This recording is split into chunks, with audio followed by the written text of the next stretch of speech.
السلام علیکم ورحمۃ اللہ وبرکاتہ۔ آج کا ہمارا سبق ہے بچوں کی جنسی تربیت کرے۔ بچوں میں ایک خاص عمر میں جنسی میلان کا پایا جانا اور اس بارے میں تجسس ہونا ایک فطری عمل ہے۔ اسے نہ تو دبانے اور ختم کرنے کی ضرورت ہے اور نہ ہی ابارنے اور اکسانے کی،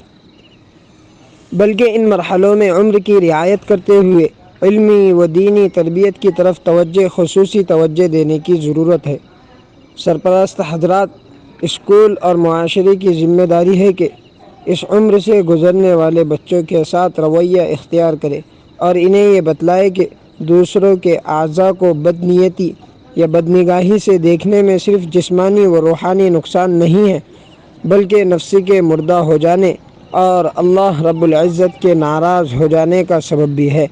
رسول اللہ صلی اللہ علیہ وسلم نے ارشاد فرمایا، جب تمہارے بچے 7 سال کے ہو جائے تو انہیں نماز پڑھنے کا حکم دو، اور جب وہ 10 سال کے ہو جائے تو نماز نہ پڑھنے پر ان کی پٹائی کرو اور ان کے بستر الگ الگ کر دو۔ بستر کے الگ الگ کرنے کے حکم سے معلوم ہوتا ہے کہ بچوں میں بچپن ہی سے جنسی احساسات پیدا ہونا شروع ہو جاتے ہیں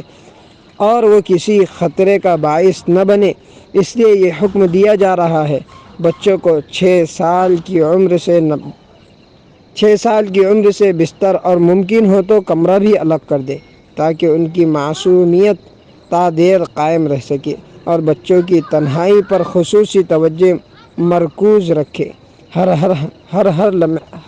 ان کی ہر عمل پر نظر رکھے۔ السلام علیکم ورحمۃ اللہ وبرکاتہ۔